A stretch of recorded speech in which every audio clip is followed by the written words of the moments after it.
All right, welcome to this episode of JB&A University. I'm your host, Nick Smith, here in the JB&A studios to talk a little bit about networking technologies and specifically about where Mellanox fits within the networking world. We're going to talk a little bit about what makes it good, what makes it great, also what separates it from the other players in the market, and how you can implement it in both a pro AV world or a broadcast and media entertainment world. All right, so let's get into the fun parts. So first, who in the world is Mellanox? You've probably not heard of them. And if you haven't, well, that's what I'm here for, is to tell you a little about who they are and what they're bringing. So first, let's just talk about who they are, right? They are headquartered or designed and built out of Israel, but they've got headquarters here in Sunnyvale, California, worldwide offices, 2,800 employees. And when you look down at the financial position, $1.9 billion is, obviously doesn't make them a new company. They've been around a long time. They're the leaders in InfiniBand and Ethernet.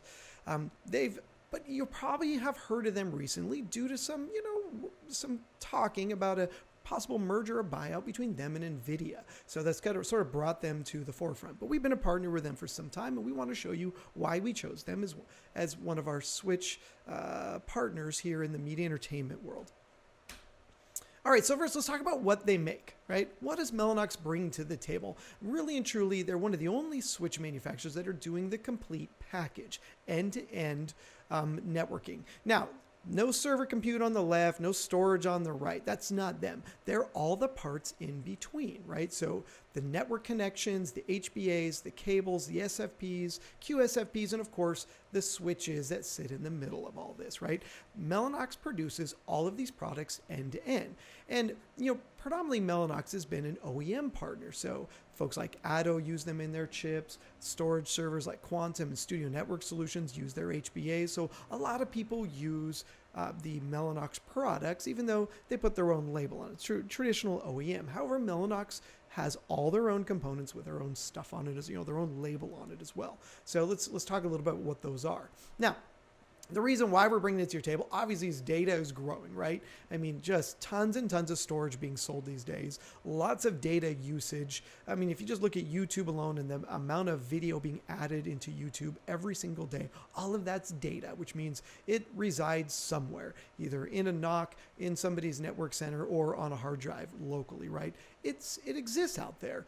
Autonomous vehicles are generating tremendous amounts of data on a daily basis, and we need a way to interconnect all of this, and that's where Mellanox comes in. Now, when we want to, the number one question I get whenever we bring something to the table is, well, who's using it, right? Well, look, top 5 global banks, 9 of the 10 hyperscale companies, 9 of the 10 oil and gas companies, and the list goes on. They've all chosen Mellanox to be the core of their networking infrastructure, and there's reasons for that. We're going to get into it in just a minute. Okay, but before we go any further, well, we really need to get a couple of things on the table. And there's a couple terms that we need to talk about because they're going to, they help us understand the infrastructure that we're talking about. So there are Tor and Leaf and Spline. So these are 2 terms that we're going to reference a couple times in here. And so I need you to understand what they mean. So let's take them at the top. Tor, top of the rack, TOR, top of the rack. So you're going to hear this a lot around switches and around networking infrastructure. Who sits at the top of the rack, right? And so first, let's flatten out the network curve for a second, right? We traditionally think of network as a linear product, right? Everybody connects to it. It's a straight line that runs through our building, and everybody's plugging into this network. And, traditionally at the top, we've got the outgoing network connection, the core, the trunk of data that's coming in and out of our building. And that's connecting into a switch, which, of course, then everybody is connecting into that switch fabric. We have our application servers, our MAMs, our storage servers, and then additional switches down that line that are connecting to it. And, of course, all the users at their workstations connecting to this network topology, right? However, when we think about top of rack, we need to flip this sort of on its end and think about the network switch in a top-down variety. So again, we have our incoming data feed, our network connection coming in, and that is going to connect to a switch that sits traditionally at the top of the rack. It is the switch with the highest capacity and the fastest bandwidth or throughput that is capable of in our entire network. Because think about it, all the data flows through this switch out into the world or from the world into this switch, right? So it needs to have a lot of capacity and a lot of throughput. And then, of course, we'll have our storage servers and our application servers connected to it because it is the fastest switch. And then we'll have additional slower switches. Now, I say slower, and that's really not a good term to use. Less bandwidth intensive switches, right? The devices that aren't running at 50, 100, 200 gigs, all those devices are going to connect to a slightly lower bandwidth switch. They're going to be down rack a little bit.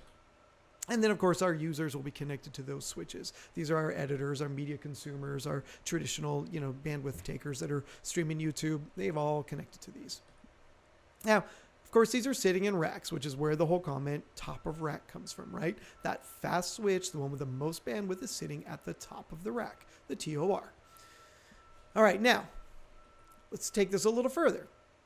Sure, those network switches that we talked about earlier, that top of the rack switch are heavy users like our storage and our media servers. But then those extraneous servers, those slightly lower bandwidth server those slightly lower bandwidth switches, those are sitting out in other racks around the building with our users. Because let's face it, not everybody is connected into the same network switch that's in the same rack. So these are going to be spread out around your building, so to speak.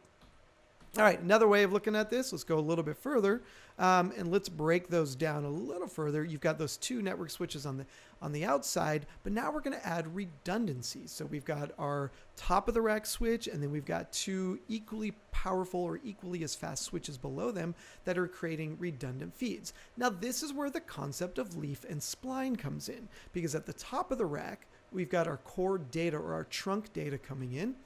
And then you've got the spline sitting at the next layer down, and then the leafs. This is where the concept of leaf and spline comes in, right? The data is flowing from the highest, most powerful switch, or the one with the widest bandwidth, and then flowing down to smaller and smaller veins as it goes down to the leaves.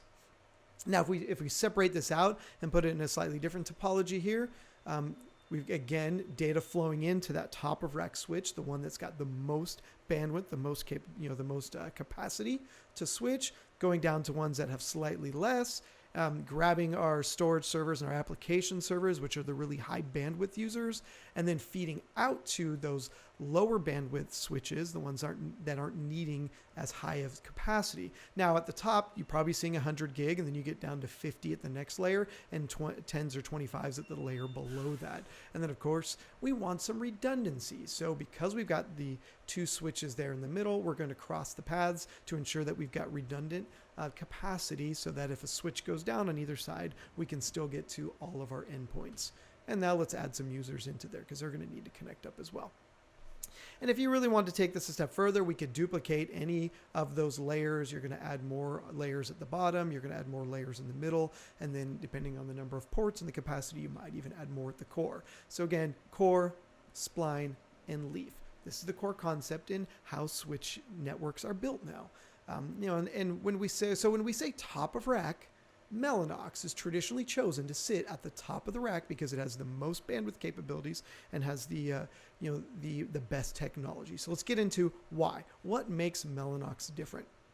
Okay, so when we go back in the Wayback Machine, if you think back to 2001, I think Gig-E was, awesome, and it was, most people were just getting it in their networks. But did you know that 10 gig was already there, right? And then in 2004, 20 gig, Mellanox has been producing the fastest Ethernet networks since the early days. That's where they were founded on. They took what they learned in the InfiniBand market and moved it into the Ethernet network market. So these guys have been building silicon and building the best silicon since all the way back in 2001. They've been powering the fastest networks for as long as possible. Now, the reason they're able to do this is because they don't OEM their network ASIC, so the chip that sits inside their network switch that allows them to move all this data is built by Mellanox. They're their own silicon manufacturer, which gives them the ability to control basically their own destiny, build the fastest networks possible. The rest of the market is OEMing theirs from somebody else, so they have no control. They're only given a product to work with, and they have to work within its constraints. Another thing that makes Mellanox different is when you buy one of their switches, all ports are active the day it ships. So you never have to go, well, I'm out of ports, I got to call and have somebody unlock those or give me more, right? Or buy more ports. You get everything day one from Mellanox with their switches. They also manufacture their own cables and optics. That also further allows them to control the complete network chain to give you the fastest network possible. Okay, so where does that, come down to? So when we look in total switching capacity, Mellanox, which their SwitchX chip, gives you the most capacity across the chip, the lowest latency, and the lowest watt per gig of data, right? So really and truly, when we look at this, they're the fastest, they're the highest capacity, and the lowest power usage. And when you get a big rack with a lot of gear in it, a little power goes a long way. This is what makes the difference in their chip design and in sort of their silicon, and what makes their network switches the fastest. Okay, so in an application world, because they're completing the chain, right? Because they are building HBAs and the network cables and everything, they are allowed some technologies that allow them to speed up CPU efficiency. And now all data must flow over the CPU. But in a complete Mellanox environment, they have some technology hookups that allow them to skip the CPU, allowing for more efficiency of the data. And this is where NVMe is really going to come in the next year or two, and we're going to see massive leaps in data throughput and in CPU changes, right? In limiting the power of the CPU in some of these storage arrays, because it's just no longer needed in an NVMe environment. And Mellanox is at the heart of powering all of that, which really goes back to CPU efficiency, right? More power, more scale in a smaller package. Okay, so where does that really come down to in terms of like numbers on a board? I mean, when you look at this, forwarding capacity and latency, I mean, they're really destroying the competition here with their capability to do more in a smaller package. So it's a great product to say, if we're really truly going to put the fastest thing at the top of the rack, there is nothing faster. And this is why Mellanox is sitting at the top of most of the Fortune 500 companies' racks. Okay, so the most important thing is, what does Mellanox make, right? I mean, we talk about switches and ASICs and all these other things, but let's really get down to the heart of it. Network switches are the number one thing they make. And they've got a host of different network switches. Right now, I'm just going to show you a couple of them. We're not going to get into the 3000 series because those are the big boys. But if we look at the 2100, the 2410, the 2700, all of these are using 100 gig ports. Now the 2410 has 8 of them over on the right, and the rest are 25 gig ports. So that's 48 25 gig ports. And then if you look at the ones on the bottom and the top, those are each 100 gig ports. Now I know you're saying to yourself, look, I barely just got to 10 gig. Why do I need 100 gig? Well, we're going to get into that a little bit later about port splitting and about building for the future, building a network that's going to carry you well beyond where you're at now. Because in my mind, switches are like lenses. You'll change your camera before you change your lens. And in this case, you're going to change your storage before you change your network switch. Next thing they get into is HBAs. These are the cards that go inside your computers, your servers, and everywhere else that allow you to connect to that network switch and connect to, the LAN, the SAN, or your network storage. They build HBAs in the 10 to 100 gig range. So we can buy a card that takes you from 10 to 50.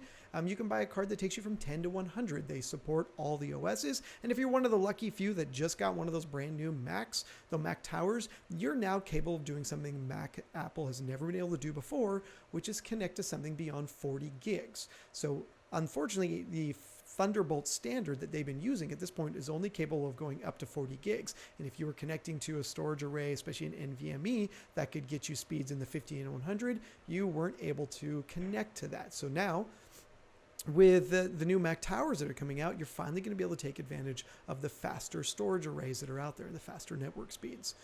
So with these, you're also going to see the Mellanox chipsets inside other people's HBAs. So there's a couple other companies that take this technology and then put their own wrapper around it, which is a good sign of who a technology company is. And then the last piece is the cables that connect it all, right? So Mellanox is producing a couple different types of cables. They've got direct attached copper cables. These are the lowest price because they're copper through and through, but they obviously have shorter distances. They can only go to about 5 meters. But if you're doing all your interconnects inside the rack, like your storage is directly connected to the network switch and they're in the same rack, you don't need to put in a big fiber optical system when you can just do direct attached copper and get the same performance. And again, at a lower cost as well. They're also more robust because they're copper. They're less prone to breakage if somebody twists it incorrectly or puts a zip tie around it. And then we jump over to the active optical. Now we're able to exceed those distances of 5 meter and go to 100 meter and 200 meters and get longer distances. So these are going to be what feed your switches and storage arrays and users that are at the greatest distance away from the rack. And then the last ones are transceivers, optical transceivers. And there's a couple different versions, QSFP and SFP, but they kind of build the whole package. Now, one thing that's really unique about these, if you look at the one over on the left, there is one there that is a splitter. So it is a QSFP with SFP endpoints at the end. And it allows us to take that 100 gig connection and plug 4 25s or 4 10s or 2 50s into it. And that is a very, very special technology. And we're going to talk more about how that fits into both the SDVoE world and the storage world in just a minute. Okay, well, actually, we're there already. So let's talk about SDVoE. If you don't know SDVoE, this is a not new alliance. It's been around for a couple years now, but these guys are taking video in near uncompressed and putting it across the network. Now, traditionally, this needs a 10 gig network connection because it uses tremendous amount of bandwidth. And that's where the, we've seen a lot of switch manufacturers come to the SDVoE alliance saying, we've got the switch. However, with each of those switches, you get one video channel per port. And, so even in this case here with the 2700 you see on the screen, we're going to get 32 standard SDVoE direct connections. However, with the optical splitters, either active optical or direct attached cable, we're going to take each of those ports and we're going to split them 4 ways. And we're going to be able to get 64 ports or even larger into a traditional box, right? So this same switch here that's only 32 ports, we're going to be able to split those down to 64 10s or 25s and allow greater capacity across the switch. If we want to take this to a leaf and spline variety, then we can even go bigger than that, and we can start to do a much larger network topology, say 196 cross points. So that's a 196 cross point virtual SDVoE matrix. And we've got those top of the rack switches there with the highest capacity that are giving us 100 gig interlinks in between. We can have multiple of those going on. And again, this is going to create a much larger network configuration than you've seen in most SDVoE markets. This is what makes Mellanox perfect for the SDVoE Alliance. Okay, now let's take it down to something that's a little more media entertainment related. And let's talk about the smaller switch, like an SN2010. This is a 1, 10, or 25 gig switch with 4 100 gig uplinks. So we've got the ability to have a bunch of storage servers upstream of this or downstream of this, and up to 18 direct connect users at 1, 10, or 25 gig. This is perfect for a small editorial environment that's got a couple storage servers, maybe a couple EVOs, and we want to give them the fastest connectivity at all times. So let's look at why this would be good for an EVO world, right? So we get a lot of benefits here. We get expandability. We can add more users. We can add more storage. We get future network planning. Now, notice I never said future proofing. There's no such thing as future proofing. Don't let anybody tell you otherwise. But you can future network plan by giving yourself a path to faster connections without having to change your switch. And because this switch has 1, 10, and 25 gig ports, the same port that can do either, we have the ability to start as a 1 gig user and migrate to 10 and 25 as the needs expand, right? So we are future network planning. And this gives us fewer network connections. We don't have to have as many connections on the back of the EVO to our network, or going into our network switch. It just gives us a better, cleaner back of the rack. And the fastest possible network paths, right? Because again, we can migrate as we go all the way up to 100 gig on this switch. Okay, so traditional EVO environment, what makes an EVO great is the fact that it's terribly powerful storage and very fast, but they've also given it the ability to add direct access cards, meaning we can put additional ports on the back of that EVO and allow our user to connect over 10 or 25 and now even 50 gig without having to put a network switch, right? Well, as good as that is, that does create some complications as you grow. How do you add other EVOs? How do you add traditional network, right? If I need to connect to a non-EVO network, let's say I just need to get internet, that means I have to have an additional port, or I need to have data flowing through my EVO, which, can create some other complications in the network. So ideally, if you're a small shop and you want direct attached users, or this is a portable rig, this becomes a phenomenal product for that.